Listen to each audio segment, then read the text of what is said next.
SpaceX के boosters को land होता हुआ देखना तो काफ़ी अच्छा लगता है और लैंडिंग्स के दौरान हम लोग एक बड़े से सिलेंडर को आराम से प्रिसाइज लैंडिंग करते हुए देख सकते हैं साइड पे। और पिछले कई सालों में आपने एक चीज़ नोटिस करी होगी, स्पेसएक्स जो है अपने बूस्टर्स को ड्रोन शिप में लैंड करता है जो कि अटलांटिक ओशन के बीच में होता है। हालांकि पूरी प्रोसेस को देखने में और अच्छा बना देता है ये, मगर आखिर वो ऐसा करते क्यों हैं?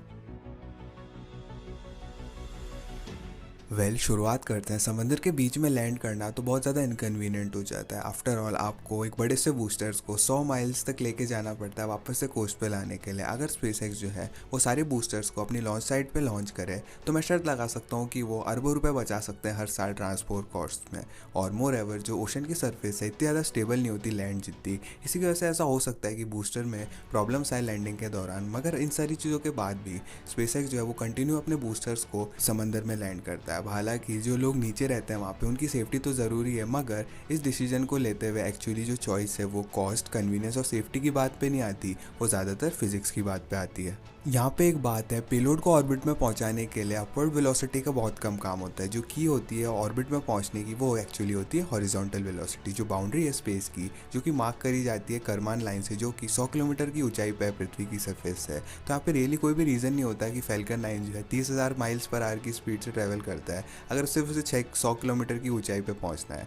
मगर जो हाई स्पीड है वहाँ पे ये इंश्योर करती है कि रॉकेट शिप जो है एक्चुअली स्पेस में ही रहे। एक पॉपुलर मिसकंसेप्शन ये है कि यहाँ पे कोई भी ग्रेविटी नहीं होती जब आप स्पेस में पहुंच जाते हो, और वही रीज़न है, इसी की वजह से एस्ट्रोनॉट जो है वो स्पेस में जाके उड़ने लगते हैं। मगर ये पूरी तरह से गलत है जिसके बारे में सोच रहा। हम सबको पता है जो लहरें हैं वो दोनों सूरज और चांद की ग्रेविटेशनल फील्ड पे आती है जो कि समंदर के पानी को हिलाती है पृथ्वी पे। अब जो सूरज है वो बहुत बड़ा है साइज में, और आप 10 लाख पृथ्वियों को स्टोर कर सकते हो सूरज के अंदर। एज अ रिजल्ट जो सूरज की ग्रेविटी है वो 27.9 गुना ज़्यादा है पृथ्वी से। तो सेंस बनाता है कि जो सूरज है वो अर्थ की जो टाइड्स है उनको अफेक्ट करता है। मगर चांद का क्या होगा? जो चांद है वो सिर्फ 1/4 जो है पृथ्वी की साइज़ का है, और उसकी ग्रेविटेशनल फोर्स भी 1/6 की है अर्थ के हिसाब से। और इसी चीज़ के साथ ही जो मून है वो 3,84,400 किलोमीटर दूर है अर्थ से, या फिर 30 पृथ्वी जितना दूर है। तो अगर जो चांद है वो अगर अर्थ की टाइड्स को अफेक्ट कर सकता है तो आपको ही लगेगा कि अर्थ की ग्रेविटेशनल फोर्स जो है वो रॉकेट को, जो कि सिर्फ कुछ 100 किलोमीटर्स के स्पेस के ऊपर है, तो वो करेगा उसे, और वो करता भी है। इनफैक्ट जो ग्रेविटेशनल फोर्स है पृथ्वी की लो अर्थ ऑर्बिट में वो लगभग सेम होती है जो ग्रेविटेशनल फोर्स है उसकी अर्थ की सरफेस पे, उसके बराबर। मगर ऐसा होता है तो आखिर एस्ट्रोनॉट जो है वो तैरने क्यों लगते हैं स्पेस में? इस चीज़ को समझाई जा सकती है परपेचुअल फॉलिंग से, क्योंकि जो एस्ट्रोनॉट्स है वो एक्चुअली फ्लोट नहीं कर रहे हैं स्पेस में, वो एक्चुअली कंटिन्यूसली नीचे गिर रहे हैं tens of thousands of kilometre per hour की स्पीड में। इमेजिन करो आप स्काई डाइव कर रहे हो एयरप्लेन से, और अगर वहाँ पे कोई भी एटमॉस्फेयर नहीं होगा तो आपको कोई भी एयर मॉलिक्यूल्स जो है आपकी बॉडी से नहीं टकराएंगे हाई स्पीड्स में। दूसरे शब्दों में कहे तो वहाँ पे कोई भी ड्रैग फोर्स नहीं होगी, और ऐसे सिनेरियो में जो स्काई डाइविंग है वो ऐसा नहीं लगेगा कि आप नीचे गिर रहे हो, वो ऐसा लगेगा कि आप तैर रहे हो।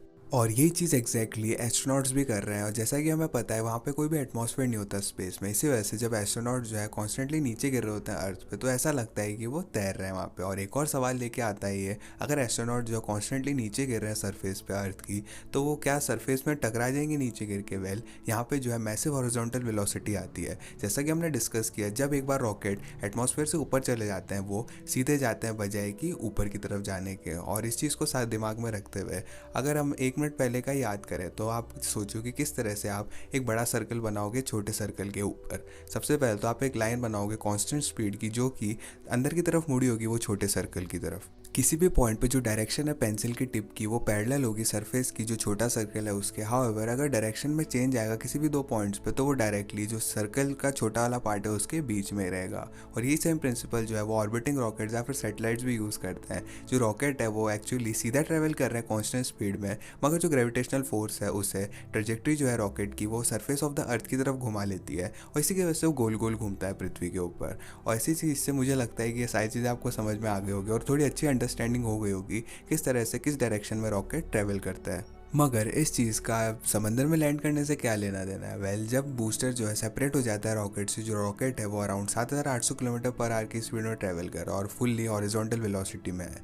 तो जो बूस्टर है अगर उसे लॉन्च साइड पर रिटर्न करना होगा तो उसे सारी हॉरिजॉन्टल वेलोसिटी को कैंसिल करना पड़ेगा पॉजिटिव एक्स डायरेक्शन में जो उसने गेन करी है, और वापस से नेगेटिव एक्स डायरेक्शन में उसे ट्रैवल करना पड़ेगा।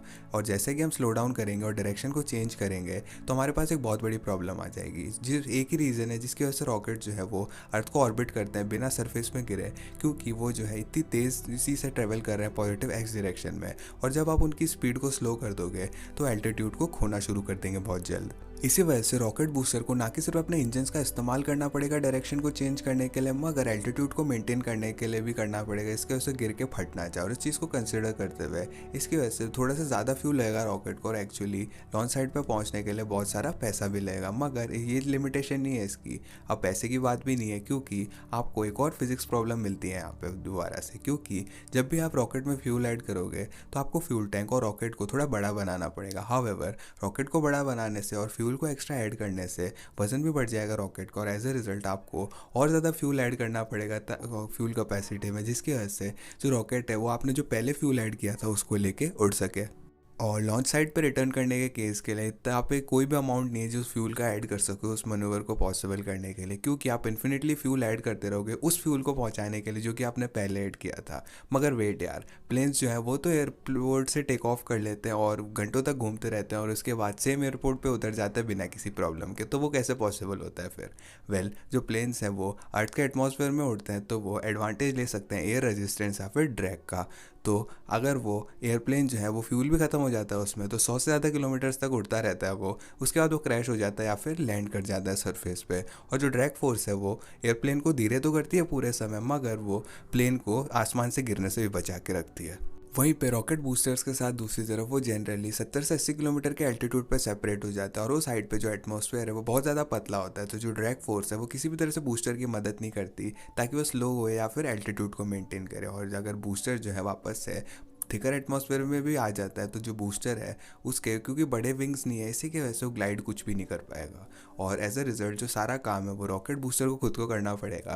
और इस चीज़ को कंसिडर करते हुए वापस से लॉन्च साइड में रिटर्न करना इम्पॉसिबल हो जाता है, क्योंकि law of conservation of energy आती है यहाँ पे। जो law of conservation of energy है वो ये कहती है कि ना ही एनर्जी क्रिएट की जा सकती है ना फिर डिस्ट्रॉय की जा सकती है। हाउएवर एनर्जी जो है वो ट्रांसफर की जा सकती है एक सिस्टम से बाहर। फॉर एग्जाम्पल, जब एक रॉकेट लॉन्च होता है तो बहुत सारी हीट एटमॉस्फेयर में रिलीज करता है, और जो रॉकेट सिस्टम है वो भी एनर्जी लूज करता है क्योंकि वो सराउंडिंग्स को हीट करता है। मगर यूनिवर्सल लेवल पे कोई भी एनर्जी ना कि क्रिएट हुई ना ही वेस्ट हुई, क्योंकि जो एनर्जी है सिंपली ट्रांसफर हुई रॉकेट से एयर मॉलिक्यूल्स में जो कि एटमॉस्फेयर में थे। और इससे पहले कि एक रॉकेट लॉन्च होता है उसके पास पोटेंशियल केमिकल एनर्जी होती है जो कि फ्यूल होता है उसका, और जो रॉकेट है एल्टीट्यूड गेन करता है, जो पोटेंशियल केमिकल एनर्जी है वो kinetic energy, gravitational potential energy और हीट में बदलती है। और जो काइनेटिक एनर्जी और ग्रेविटेशनल पोटेंशियल एनर्जी है वो ग्रेट होती है क्योंकि वो कंजर्वेटिव होते हैं। इसका मतलब ये है कि कोई भी एनर्जी लॉस्ट नहीं होती सिस्टम से। वहीं पे हीट और थर्मल एनर्जी हाउएवर कंजर्वेटिव नहीं होती। इसका मतलब ये है कि वो सिस्टम से लॉस्ट होती है। बॉल का एग्जांपल ले लेते हैं, अगर बॉल सीधा आप हवा में फेंको 3 किलोमीटर पर आवर की स्पीड में तो वापस आपके हाथ में 3 किलोमीटर पर आवर की मिनिमल एनर्जी के साथ आएगा,